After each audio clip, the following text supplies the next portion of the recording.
Muitas pessoas têm tido seus sonhos destruídos pela falta de confiança absoluta em Deus. A Bíblia está repleta de exemplos de grandes sonhos cumpridos para a glória de Deus. Encontro com a Palavra é um programa escrito pelo Dr. Dick Woodward e narrado por Pastor Edson Bruno. Ouça e descubra verdades que lhe ajudarão no seu dia a dia. Com você, Pastor Edson Bruno. Olá, seja muito bem-vindo a mais um Encontro com a Palavra. Que oportunidade maravilhosa é esta de juntos estudarmos a Bíblia. No programa de hoje quero enfocar mais uma vez o capítulo 12 de 1 Coríntios e gostaria de começar lendo o texto que vai do versículo 12 ao 24. Acompanhe comigo, diz assim: Ora, assim como o corpo é uma unidade, embora tenha muitos membros, e todos os membros, mesmo sendo muitos, formam um só corpo, assim também com respeito a Cristo. Pois em um só corpo, todos nós somos batizados em um único Espírito, quer judeus, quer gregos, quer escravos, quer livres, e a todos nós foi dado beber de um único Espírito. O corpo não é feito de um só membro, mas de muitos. Se o pé disser, porque não sou mão, não pertenço ao corpo, nem por isso deixa de fazer parte do corpo. E se o ouvido disser, porque não sou olho, não pertenço ao corpo, nem por isso deixa de fazer parte do corpo. Se todo o corpo fosse olho, onde estaria a audição? Se todo o corpo fosse ouvido, onde estaria o olfato? De fato, Deus dispõe cada um dos membros no corpo, segundo a sua vontade. Se todos fossem um só membro, onde estaria o corpo? Assim, há muitos membros, mas um só corpo. O olho não pode dizer à mão, não preciso de você. Nem a cabeça pode dizer aos pés, não preciso de você. Ao contrário, os membros do corpo que parecem mais fracos são indispensáveis e os membros que pensamos serem menos honrosos tratamos com especial honra. E os membros que em nós são indecorosos são tratados com decoro especial, enquanto os que em nós são decorosos não precisam ser tratados de maneira especial. Mas Deus estruturou o corpo dando maior honra aos membros que dela tinham falta, a fim de que não haja divisão no corpo, mas sim que todos os membros tenham igual cuidado uns pelos outros. Que inspiração sobrenatural do apóstolo Paulo, não é verdade? Nesta passagem ele falou dos dois princípios antagônicos que coexistem em uma igreja controlada pelo Espírito Santo: diversidade e unidade. Paulo mostra como estes dois princípios podem coexistir na igreja local. Será que todos temos que ser iguais? Não, não temos que ser iguais. Em toda a face da terra, Deus não criou um ser humano igual ao outro.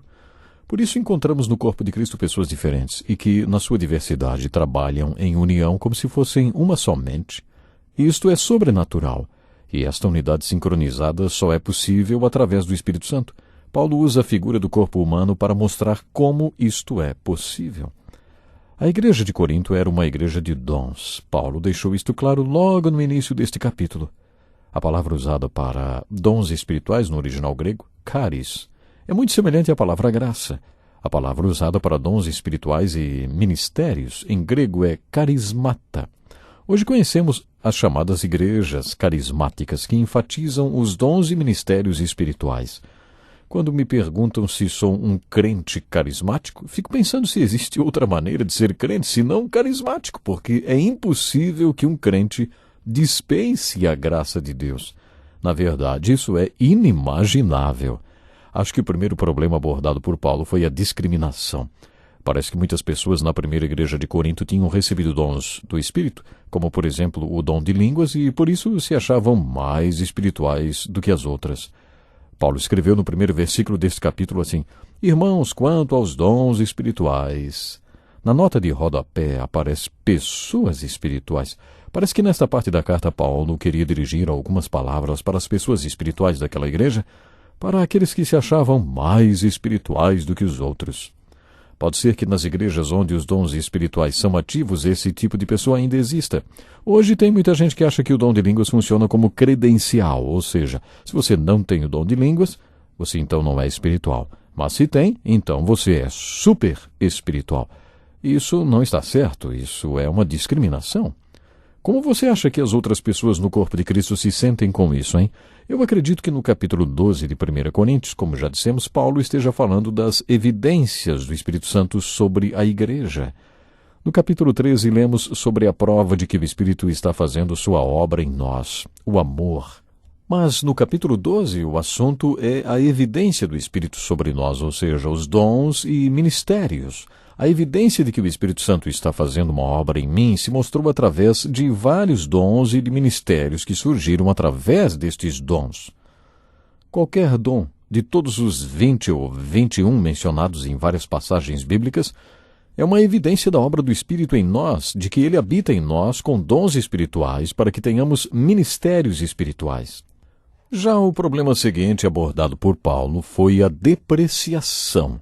As pessoas têm inseguranças espirituais. Acho que somos mais inseguros espiritualmente do que em qualquer outra coisa. Se alguém ouvir de outra pessoa, por exemplo, você não tem dom nenhum. Você não tem dom nenhum. Por quê? Estará sendo discriminado, o que pode levar, então, à depreciação, porque a pessoa começa a pensar que não é nada, não é grande coisa e que talvez nem pertença a esse corpo. Mas Paulo ensina que não é porque a orelha não passa de uma orelha que não faz parte do corpo. Podemos perceber o tipo de problema que a igreja estava enfrentando. É claro que o problema acabava sendo a divisão, porque a discriminação leva à depreciação e à divisão. O texto mostra que havia pessoas que tinham problemas com o dom de línguas em particular, ou com o fato de terem vários dons chamados dons de sinais, como o dom de línguas. E não foi nada disso que Deus planejou. Um com um tipo de dom forma um tipo de igreja, outro com outro tipo de dom forma outro tipo de igreja, e aí cada um abre uma igreja diferente. É assim que muitos agem.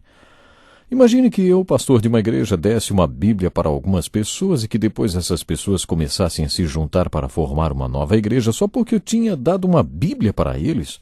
Isso não seria ridículo? Mas não é isso que acontece em relação aos dons? A diferença é que é o Espírito quem dá os dons. Será que tem cabimento estes que têm dons começarem a se reunir e a fazer conferências sobre dons só para os que têm os mesmos dons? Isso não seria discriminação contra aqueles que não receberam esse tipo específico de dom?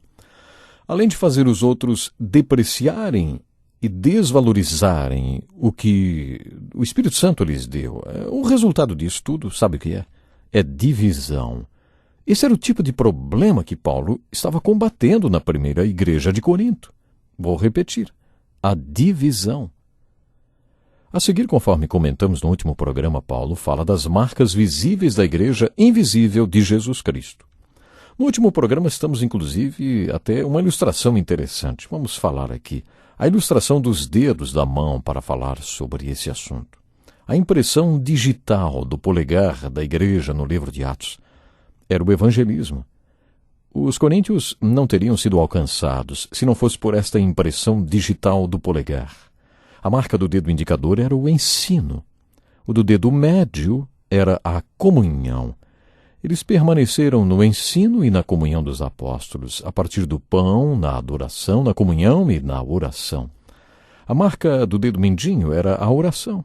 Vamos dizer então que nos dedos da sua mão direita temos as impressões digitais visíveis da igreja invisível, conforme vemos em Atos, capítulo 2, verso 42. Vamos listar estas marcas mais uma vez. A marca do polegar era o evangelismo, do dedo indicador o ensino, do dedo médio a comunhão, do dedo anular a adoração, o amor por Jesus e pelo Pai. E no dedo mindinho, a oração. Lemos sobre esse assunto no capítulo 2 do livro de Atos e na primeira carta de Paulo aos Coríntios. Voltamos à ilustração das impressões digitais dos dedos da mão, as marcas visíveis da igreja invisível, mas, desta vez, da mão direita. Como sabemos que uma igreja é cheia do Espírito, hein? Como saber se a sua igreja é a expressão visível da igreja universal, invisível do Deus vivo? A igreja cheia do Espírito é marcada pela unidade como impressão digital do dedo polegar. Neste capítulo, Paulo fala constantemente sobre a unidade, sobre um corpo e um Deus. Depois ele fala da marca do dedo indicador, da mão direita, que é a diversidade. Paulo fala sobre diferença várias vezes.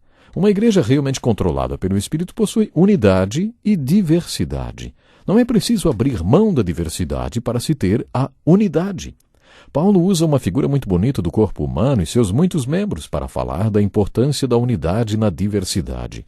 Se todo o corpo fosse olho, onde estaria a audição? Se todo o corpo fosse ouvido, onde estaria o olfato? O corpo de Cristo, de acordo com esta ilustração de Paulo, é a expressão visível da igreja invisível de Cristo. Por isso a marca do polegar é a unidade e a marca do indicador é a diversidade. A marca do dedo médio da mão direita é a pluralidade. O corpo não é feito de um único membro, mas de muitos. Muitas igrejas existem ao redor de uma única figura, o seu pastor megastar, rodeado de pessoas que não têm dons, que não sabem que não têm dons, nem que deveriam ter o seu próprio ministério também. Elas se reúnem em volta do fato de que o seu pastor tem dons e um grande ministério. Isso não é pluralidade, e não é assim que o corpo de Cristo deve ser. Não seria terrível um corpo com muitos membros, mas apenas alguns poucos funcionando? A única coisa que algumas pessoas nos estágios mais avançados de algumas doenças conseguem fazer é piscar os olhos ou movimentar um dedo. É trágico quando os membros do corpo não funcionam mais. Aplicando essa ilustração à igreja local, à sua igreja, como ela seria, hein? Como seria a sua igreja dentro desta figura de um corpo? Seria um corpo normal?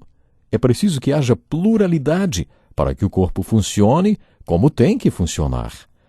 Depois, quando pensamos nas impressões digitais visíveis de uma igreja invisível, a marca do dedo anular da mão direita é a empatia ou a solidariedade. Na mão esquerda é o amor de Jesus, a adoração. Mas na sua mão direita é o amor uns pelos outros.